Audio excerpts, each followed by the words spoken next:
in this new century. We saw 3 straight days of an agenda out of the last century. It was a rerun. You might as well have watched it on black and white TV. With some rabbit ears on there.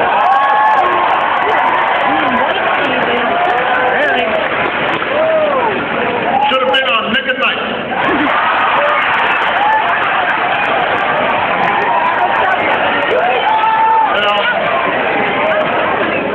Now, if you didn't DVR it, let me give you a basic recap of what they said.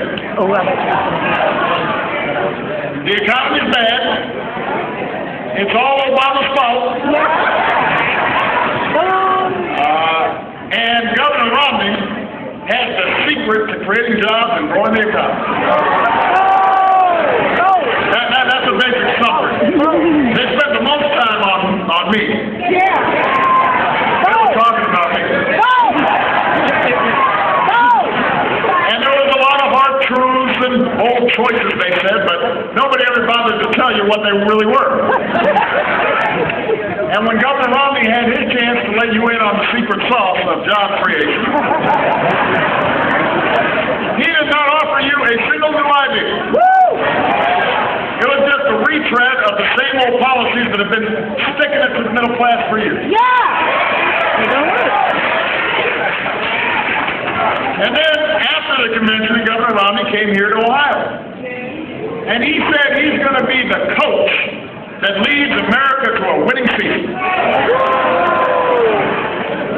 The problem is, everybody's already seen his economic playbook. We know what's in it.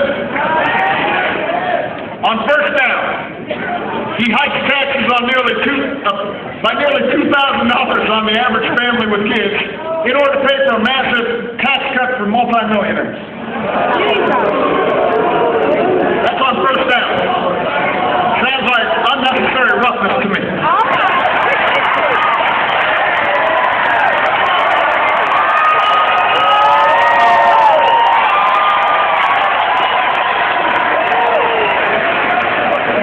On second down, he calls an audible and undoes reforms that are there to prevent another financial crisis and bank bailout. He wants to get rid of rules that are there to protect our air and our water and workers' rights, protections to make sure health care is there for you when you get sick. And then on third down, he calls for a Hail Mary.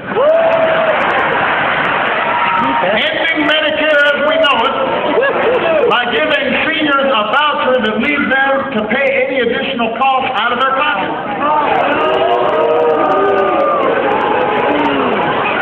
There's a flag on the plate.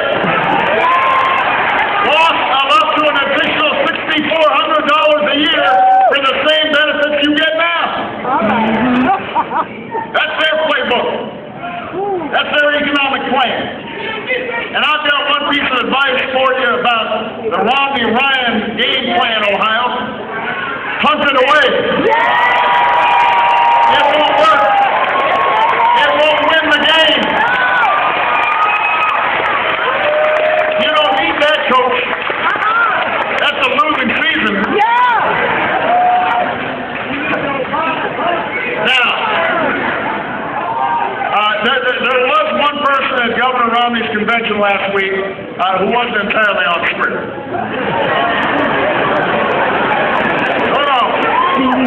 Because while they were busy telling folks how bad everything is, your governor, John Kasich,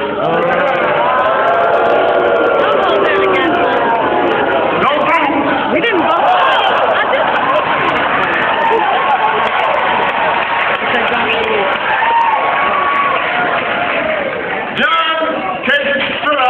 There and told everybody that Ohio is now #1 in the Midwest in job creation. Fourth best in America.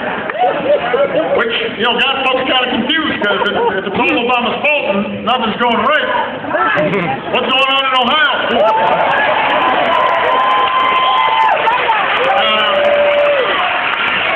I guess the theory was that it's all the governor's doing.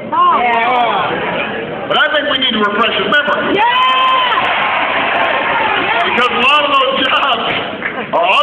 jobs like yours.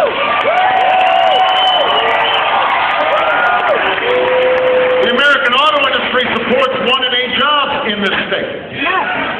And just a few years ago, when the auto industry was flatlining, what was in his and Governor Romney's playbook? You remember that? Now think about what that would have meant, not just for Ohio, but for America. If we had turned our backs on you, if America had thrown in the towel like that, GM and Chrysler wouldn't exist today. The suppliers and the distributors that get their business from these companies would have died off too. Then even Ford could have gone down as well. Production shut down. Factories shut. Once proud companies chopped up and sold off in scraps.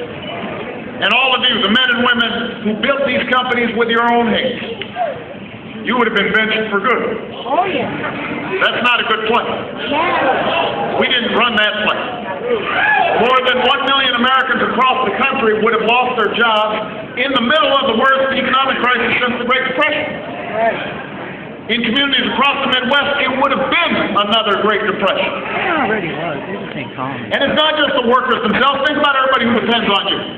Yeah. School teachers, small business owners, the server in the diner who knows your order before you walk in, the bartender who knows your order before you walk in.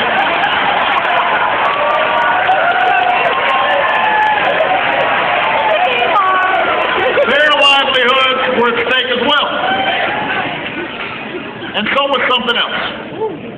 Now, how many auto workers here worked the assembly line, but your dad and your granddad, maybe your moms, grandmas worked on that same line? How many people are second or third, fourth generation? How many of you have sons and daughters who hope to work on those same assembly lines? These jobs are worth more than just a paycheck. They're a source of pride. They're a ticket in the middle-class life. These companies are worth more than just the cars that they build. They're a symbol of America's innovation. They're a source of our manufacturing might. If that is not worth fighting for, then what is? Ohio, we're not about to take a knee and do nothing.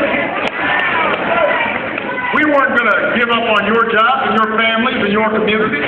We weren't going to let Detroit go bankrupt or Lordstown go bankrupt or Toledo go bankrupt. I stood with American workers. I stood with American manufacturing. I believed in you. I bet on you.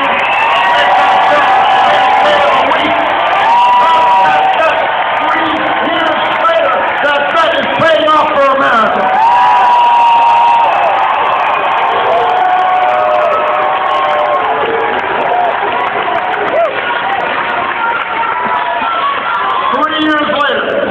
The American auto industry has come roaring back. Nearly 250,000 new jobs. Yeah. So it's a little funny watching Governor Romney and Governor Casey, others just try to rewrite history now that you're back on their feet. These are the folks who said if we went forward with our plan, then, I'm quoting here, you could kiss the American automotive industry goodbye. Now they're saying it was their idea all along. Seriously. Or what they're saying is, well, the problem is that you, the workers, made out like bandits in this whole thing. That we did what we did because it was all about paying back unions. Really? I mean, even by the standards of political campaigns, that's a lot of you-know-what. I can't. Workers made some of the biggest sacrifices. I need to. About 700,000 retirees saw a reduction in the health benefits they had earned. Hours were reduced, pay and wages scaled back. You gave up promises made to you over the years for the sake and the survival of your fellow workers and their families and the company. You made sacrifices.